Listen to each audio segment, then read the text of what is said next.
अस्सलाम वालेकुम student, class 10 chapter 4 हमने स्टार्ट किया हुआ है और आज की वीडियो में जो हम टॉपिक कवर करने वाले हैं वो है 4.2.3 जो कि बनता है यूजेस ऑफ डाटा विजुअलाइजेशन। ठीक है, अब देखो आपने शुरुआत से एक बात करें तो आपने इस चैप्टर में डाटा साइंस के बारे में पढ़ रहे हो कि डाटा साइंस क्या होता है। फिर इसके अंदर हमने देखा AI, ML। ठीक है, उसके बाद हमने देखा कि आप उसकी टाइप्स क्या हैं, मेथड्स क्या हैं। उसके बाद हमने देखा कि आप डाटा को कैसे प्रेजेंट कर सकते हो, ऐसा ही है ना। उसके बाद अब आता है जब आपने प्रेजेंट भी कर लिया, मेथड्स भी देख लिए, टाइप्स भी देख लिया, आप डाटा साइंस को आप समझ गए हो, आर्टिफिशियल इंटेलिजेंस को समझ गए, मशीन लर्निंग को समझ गए। अब बात आती है कि ये यूज़ कहाँ पर होते हैं। सवाल तो है कि कहाँ पे यूज़ होगा। तो सुनो, पहले सबसे पहले फिर दोबारा मैं रिपीट कर देता हूँ कि जो डाटा विजुअलाइजेशन का मतलब क्या था। मतलब ये था कि आप ग्राफिकली चार्ट्स या ग्राफ्स या मैप्स में प्रेजेंट करते हो डाटा को ताकि आपको इजीली समझ आ सके। और ये एक पावरफुल टूल है, ये एक बहुत बड़ा पावरफुल टूल है। किसके लिए पावरफुल टूल है? ये हमें जब कॉम्प्लेक्स नंबर्स होते हैं या इन्फॉर्मेशन है तो उसको विजुअली फॉर्म में समझाता है। मतलब हम इस पावरफुल टूल के ज़रिए क्या करते हैं, जब हमारे पास कॉम्प्लेक्स प्रॉब्लम नंबर्स आते हैं या मतलब ज़्यादा डाटा आ जाता है या ज़्यादा इन्फॉर्मेशन आ जाती है तो उसको हम विजुअल फॉर्म में आसानी से समझ सकते हैं या विजुअल फॉर्म में प्रेजेंट करते हैं। जैसे कि आर्टिफिशियल इंटेलिजेंस, डाटा साइंस और मशीन लर्निंग की तरह डाटा विजुअलाइजेशन भी हर फील्ड में यूजफुल है। बात समझ आ गई ना जो मैं कहना चाहता हूँ। जब यूजफुल है तो कौन सी फील्ड्स हैं? ठीक है, इसी तरह जो सबसे पहले हमारे पास आती है वो है बिजनेस इंटेलिजेंस, उसके बाद है एजुकेशन डाटा, सॉरी इसके बाद पहले सेकंड पे हेल्थ केयर है, फिर एजुकेशन डाटा है, फिर उसके बाद साइंस एंड रिसर्च है, उसके बाद फर्दर भी है। बहरहाल हम सबसे पहले बात करते हैं किसकी? Business intelligence. अच्छा, अब बिजनेस इंटेलिजेंसी की बात करें तो ये बिजनेस इंटेलिजेंसी में कैसे रोल प्ले करती है, ये कैसे यूजफुल है। देखो, डाटा विजुअलाइजेशन बिजनेस वर्ल्ड में बहुत इंपॉर्टेंट है। सबसे पहली बात ये है, कंपनीज जो हैं वो अपना डाटा चार्ट्स और ग्राफ्स में विजुअलाइज करके ये समझती हैं कि उनकी सेल किस एरिया में ज़्यादा है और किस में कम। ठीक है, एग्जाम्पल के तौर पर अगर एक मोबाइल कंपनी को देखना हो कि कौन सी सिटी में उनका मोबाइल फ़ोन की डिमांड ज़्यादा है या उनकी मोबाइल फ़ोन की डिमांड ज़्यादा है या कौन सा मॉडल उनकी ज़्यादा है, समझ गए ना, तो वो बार ग्राफ यूज़ करती हैं। बार ग्राफ कौन सा था याद करो, जिसमें लाइन से हम प्रेजेंट करते थे इस तरह की सेल हुई हुई है ज़्यादा या कम।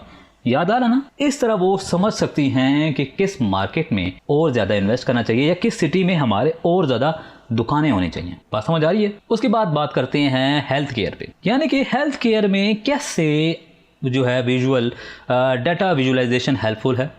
हेल्थ केयर सेक्टर में विजुअलाइजेशन डॉक्टर और रिसर्चर्स को हेल्प करते हैं डिजीज़ के इम्पैक्ट समझने में। किस तरह से? डिजीज़ के इम्पैक्ट समझने में। एग्जाम्पल के तौर पर जब कोविड-19 सेपरेट हुआ था यानी फैला था तो हर रोज़ मैप्स और ग्राफ्स में बनाए जाते थे या उनको दिखाया जाता कि केसेस, मतलब केसेस का डाटा कि फलानी सिटी में बहुत ज़्यादा आ गया है। मतलब जैसे हमने वो देखा था ना हीट मैप वाला, याद करो मैप वाली मैंने एग्जांपल दी थी किस तरह के मैप बने होते हैं। सो फॉर एग्जांपल ये एक सिटी है, ये दूसरी सिटी है, ये तीसरी सिटी है समथिंग, तो ये हीट मैप समथिंग, यहाँ पे ये ज़्यादा डार्क है, ये लाइट है, समझ लो ना डाटा। तो वो ये बात है। उसी से डॉक्टर और जो गवर्नमेंट होती थी उनको पता चलता था कि किस एरिया में डिजीज़ फास्ट सेपरेट हो रहा है या स्लो सेपरेट हो रहा है और किस पे हमें ज़्यादा फोकस करना चाहिए। यहाँ पे मतलब हमें ज़्यादा प्रिकॉशन, ज़्यादा डॉक्टर या ज़्यादा मेडिसिन पहुँचानी चाहिए। बात समझ गए? थर्ड नंबर पर हमारे पास आता है एजुकेशन। अब आप सोच रहे होंगे कि डाटा विजुअलाइजेशन एजुकेशन में कैसे यूजफुल है। तो सुनो, तालीम की फील्ड में यानी एजुकेशन की फील्ड में डाटा विजुअलाइजेशन स्टूडेंट को कॉन्सेप्ट इजीली समझाने के लिए यूज होता है। क्या मतलब? सबसे पहले तो इसका फायदा ये होता है कि इससे जरा जो टीचिंग जो होता है ना, टीचिंग जो आपको टीचर पढ़ा रहा है उसको भी इंटरेस्ट पैदा होता है और बच्चे भी एंगेज होते हैं पढ़ने के साथ में, यानी उस टीचिंग या उस माहौल के साथ। मिसाल के तौर पर अगर टीचर आपके अर्थक्वेक का डाटा यानी जलजले का जो भी रिकॉर्ड है उसका डाटा को अगर सिंपल ग्राफ्स और मैप्स के जरिए समझाए तो आप जल्दी समझ जाएंगे और आपकी जो अंडरस्टैंडिंग होगी वो भी क्लियर हो जाएगी, यानी कि जल्दी आप पिक कर लेंगे और आपकी जो सारे डाउट्स क्लियर हो जाएंगे इंस्टेड ऑफ किसके टेक्स्ट फॉर्मेट। यानी कि अगर मैं आपको कहूँ या टीचर आपको कहता है कि जी 2020 में जो अर्थक्वेक थे वो 5 थे और जो 2021 था उसमें 10 थे, समथिंग लाइक दैट ना, ठीक है, समझ रहे हो बात को। इसी तरह ना कोई डाटा प्रेजेंट करता है तो आपको फिर आपसे पूछा जाए कि किस में ज़्यादा था, फिर आप कहोगे जी ये तो अभी मैंने तीन लिखे ना, वैसे कुछ ज़्यादा हुआ। बट अगर मैं इसको को ग्राफ चार्ट्स में प्रेजेंट करूँ, समथिंग लाइक दैट कि किस तरह के ना, ठीक है, डायग्राम देती, फोकस ना किया, कॉन्सेप्ट किया करो टेक्स्ट पे जो मैं लिख रहा हूँ समथिंग ना, इस तरह से हो, ठीक है। तो आप क्या करोगे, मैं लिख देता हूँ समथिंग ना, मैं इसके नीचे थोड़ा सा ईयर्स भी लिख देता हूँ, ठीक है, ये 20 कर देते हैं, इसको 19 कर लेते हैं और इसको क्या कर लेंगे 24 कर लेते हैं, इसको 25 कर लेते हैं समथिंग।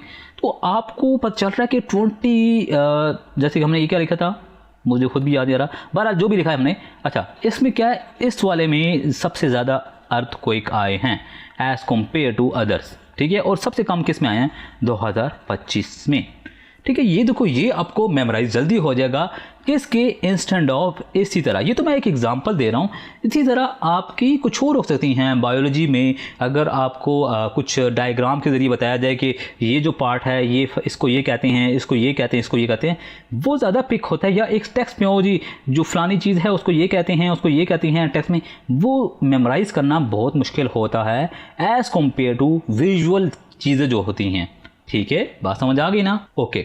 उसके बाद हमारे पास आता है साइंस एंड रिसर्च। अब साइंस एंड रिसर्च कौन सी फील्ड है, सबसे पहले ना जो साइंस है, यानी कि आप समझ लो साइंटिस्ट वगैरह, ठीक है। साइंस में ना जो अक्सर डाटा होता है वो बहुत कॉम्प्लेक्स और ह्यूज होता है। ह्यूज का मतलब क्या है कि लोग एक्सपेरिमेंट्स करते हैं, फेल हो जाते हैं, तो वो भी एक डाटा है, क्योंकि आपको उस तरह से दोबारा एक्सपेरिमेंट नहीं करना, वक्त ज़ाया नहीं करना, ठीक है, इस तरह की ना डाटा होता है।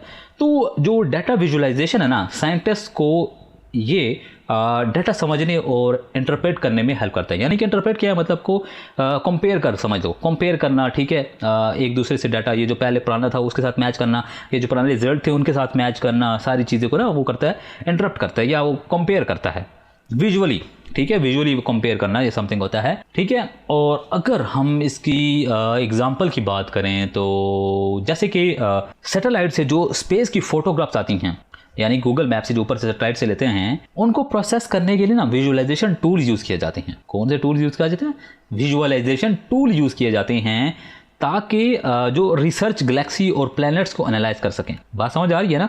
ये तो मैंने गूगल मैप की बात की ना, मतलब कि गूगल मैप तो ईजी है, यानी कि जो आपने देखा होगा ना प्लैनेट्स होते हैं उसके इर्द गिर्द क्या होती हैं, वो कुछ जो होती हैं स्पेसेस होती हैं, उसकी बात करें। बट आप गूगल मैप को भी देखें ना, तो वहाँ पे भी आपको ना जो पिक्चर्स खींचता है या जो गैलेक्सी की पिक्चर्स खींचती हैं, उसको जब एनालाइज किया जाता है या उसके अंदर बहुत सारी इंफॉर्मेशन होती है, क्योंकि उसका डाटा बहुत ज़्यादा होता है, कॉम्प्लेक्स होता है, ठीक है, क्योंकि आप पहले से कुछ चीज़ें मालूमात हैं, कुछ चीज़ें नहीं मालूमात, ठीक है, तो उसको अंडरस्टैंड करना, उसको समझना, तो जब आपको विजुअली बताया जाए ना कि ये गैलेक्सी है, ये वो है, ये इस तरह है, तो ज़्यादा पिक हो जाता है या ज़्यादा वो कंपेयर हो जाता है easily as compare to text format में। उसके बाद हमारे पास है स्पोर्ट्स एंड गेमिंग। अब स्पोर्ट्स एंड गेमिंग में शायद आपको अंदाज़ा हो गया होगा, जिस तरह से हम कंपेयर कर रहे हैं या जैसे हम बात करते हैं, तो इसमें क्या होता है कि आप ना डिफरेंट प्लेयर्स की परफॉर्मेंस को एनालाइज कर सकते हो, या डिफरेंट मैचेस को विजुअली एनालिसिस कर सकते हो, या उसको डिफरेंट ग्राफ्स के ज़रिए प्रेजेंट करके समझ सकते हो कि कौन सी टीम कौन कितने मैचेस जीती, या कौन सा जो प्लेयर है वो कैसे परफॉर्म कर रहा है, कौन से मैच में कैसे परफॉर्म किया। उसका डाटा को जो एनालाइज करते हो या उसकी परफॉर्मेंस को देखना चाहते हो, तो आप क्या करते हो, किसी भी ग्राफ का जो रिप्रेजेंट करने का ये जो तरीकाकार है उसको यूज़ करते हो, यानी उसकी जो डाटा है उसको विजुलाइज करते हो, ठीक है। तो उसमें भी डाटा साइंस या डाटा विजुलाइजेशन इन्वॉल्व होता है, ठीक है। इसी तरह ऑनलाइन गेम्स हैं, आपने जो आपकी मशहूर गेम है पबजी, तो उसकी जब आप अपनी प्लेयर की परफॉर्मेंस देखते हो तो वो भी विजुअल होता है ना, आपको दिखाता है कि आपका कौन सा बैच है, आपने कितने मैचेस खेले हैं, उसमें विन कितने किए हैं, आपने लूज़ कितने किए हैं, आपकी जो किलिंग की कैपेसिटी या समथिंग पावरफुल समथिंग इस तरह की चीज़ होती है ना, वो सिल्वर है या टूर्नामेंट कितने खेले हैं, तो वो भी आपका क्या है, वो एक विजुअलाइजेशन है ना। या वो सारा टेक्स्ट में लिख दिया जाए, ख़त्म हो जाए बात सिरे, उसके आगे देखो मोनोग्राम्स लगाए होते हैं, कलरफुल गन्स के आइकॉन्स लगाए होते हैं, मगर क्योंकि आप टेक्स्ट से ज़्यादा उस आइकॉन को ही क्लिक कर देते हो कि आइकॉन का क्या मतलब है, ये जो अगर से बैच है ये किसका है, ये उसके नीचे टेक्स्ट लिखा होता है, यानी कि अब मुझे तो याद नहीं है, जैसे कंकर हो गया या समथिंग सिल्वर हो गया या जो भी है, तो आप उसको बैच से पहचानते हो कि ये कौन सा लेवल का है या किस टीम का है, समथिंग लाइक दैट, ठीक है।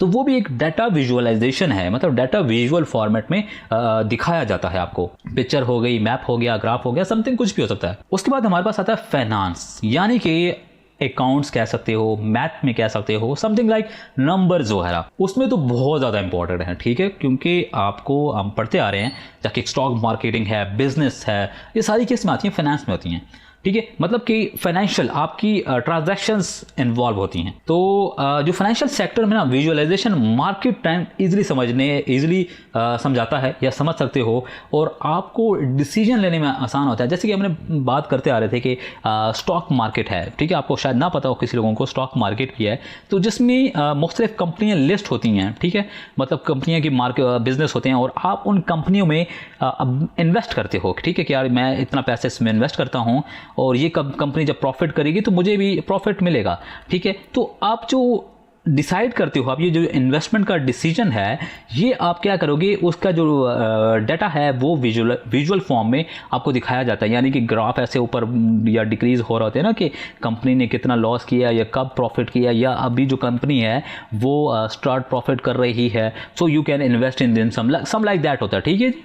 तो या वो उस किसी और फॉर्मेट में होता है, या बार ग्राफ में होता है कि जी पिछले साल ने किसने कितना प्रॉफिट किया, उससे पहले कितना किया था या उसके बाद कितना किया था, समथिंग मैप्स कुछ ना कुछ डाटा होता है जिसको विजुअल फॉर्मेट में दिखाया जाता है, और उसके बेसिस पे आप डिसाइड करते हो कि कंपनी लॉस कर रही है, कंपनी प्रॉफिट कर रही है, मुझे इन्वेस्ट करना चाहिए या मुझे कंपनी खोलनी चाहिए, समथिंग लाइक कुछ भी आपका जो फैसला करवाना चाहते हो वो आपको हेल्प आउट करता है, उस डाटा से आपको हेल्पिंग इन्फॉर्मेशन निकालता है, या जो आपकी रिक्वायरमेंट इन्फॉर्मेशन है वो दिखाते हैं या आप निकालते हो। समझ गए ना बात। इसी तरह लास्ट एंड फाइनल होता है एंटरटेनमेंट। एंटरटेनमेंट क्या है, बहुत ही सिंपल है, बहुत ही सिंपल है, यानी कि एंटरटेनमेंट इंडस्ट्री भी डाटा विजुअलाइजेशन का फ़ायदा उठाती है। अब वो फ़ायदा कैसे उठाती है, यानी कि एक मूवी रिलीज़ होने के बाद प्रोड्यूसर एक डैशबोर्ड यूज़ करते हैं, जो हमने डैशबोर्ड की बात की थी ना, जब अपने फ़िल्टर लगाते हो और मुख्तलिफ डाटा को निकालते हो, तो और उसी तरह वो फ़िल्टर एक डैशबोर्ड यूज़ करता है जहाँ पर वो ये देखता है कि किस सिटी में जो मूवी है वो ज़्यादा हिट हुई है या ज़्यादा लोगों ने देखी है, और जो मैंने कहाँ पे किस सिटी पे ज़्यादा पैसा लगाया था, वहाँ से मुझे लाइक लोगों ने वहाँ देखा कि नहीं देखा, मैंने वो एडवर्टाइजमेंट वहाँ पे ज़्यादा की थी मगर लोगों ने कम देखा, तो मुझे नुकसान हो रहा है, ठीक है। जो मैंने जितना पैसा लगाया था क्या वो कलेक्ट हो चुका है या नहीं हुआ, तो ओवरऑल मूवी जो है क्या वो फ्लॉप हुई है, ठीक है, यानी फ्लॉप हो गई, या उसको जो है वो क्या होता है सुपर डुपर समथिंग होती है वो हो गई है कि क्या हो गया। अब ये किस तरह डिसाइड होता है ना, मुख्तलिफ तरीका है, जैसे भी आप एनालाइज करना चाहते हो। आप कहते हो जी मैंने इतनी ज़्यादा एडवर्टाइजमेंट की थी, या मैंने फलानी सिटी में इतना ज़्यादा एडवर्टाइजमेंट किए थे, या फलानी सिटी में सिनेमा हॉल्स हैं, या मैंने ये किया था, तो उसका मुझे आउटपुट क्या मिला। तो ये क्या करते हो आप, एक डैशबोर्ड यानी कि वो सारा चार्ट होता है आपके सामने प्रेजेंट किया जाता है, आप फिल्टर्स लगाते हो, आप किसी एक सिटी का देखना चाहते हो या आप 2-3 सिटीज़ का कंपेयर करते हो, समथिंग, समझ रहे हो ना मैं बात क्या कर रहा हूँ, ठीक है। इस तरह का होता है डाटा विजुअलाइजेशन, ठीक है। डाटा विजुअलाइजेशन जहाँ भी आपको आ जाए, सिर्फ आपने ये याद रखना है कि यानी कि जो भी आपकी इंफॉर्मेशन है उसको विजुअल क्या होते हैं, पिक्सल विजुअल देखा होगा ना आपने, उस फॉर्मेट में दिखाओ। विजुअल क्या होता है, यानी मैप हो सकता है, ग्राफ्स हो सकती हैं, पिक्चर्स हो सकती हैं, डायग्राम्स हो सकती हैं, ठीक है, समझना, जो आपको ईजी क्या करे, ईजी समझने में हो जाए, यानी कि वो इन्फॉर्मेशन आपको ईजी हो जाए समझने में, या आप उसको उस डाटा से जो विजुअल है उससे आप चीज़ें डिसाइड कर सको कि क्या करना क्या नहीं करना। यहाँ तक कोई कन्फ्यूजन हो, कोई सवाल हो, तो आप कहाँ पूछ सकते हो, सिंपल आप जाके कमेंट्स में मतलब अपना क्वेश्चन लीव कर दो, मैं आपको वहाँ पे आंसर दूंगा, ठीक है। इसके अलावा कोई भी मेरा कोई ग्रुप नहीं है, कोई व्हाट्सएप नंबर नहीं है, ठीक है। फिलहाल मैंने ब्लॉक किया हुआ है, लाइक मैं ग्रुप बनाया था, इन बातों को क्लोज करते हैं। बाकी आपका वक्त देने के लिए बहुत बहुत शुक्रिया।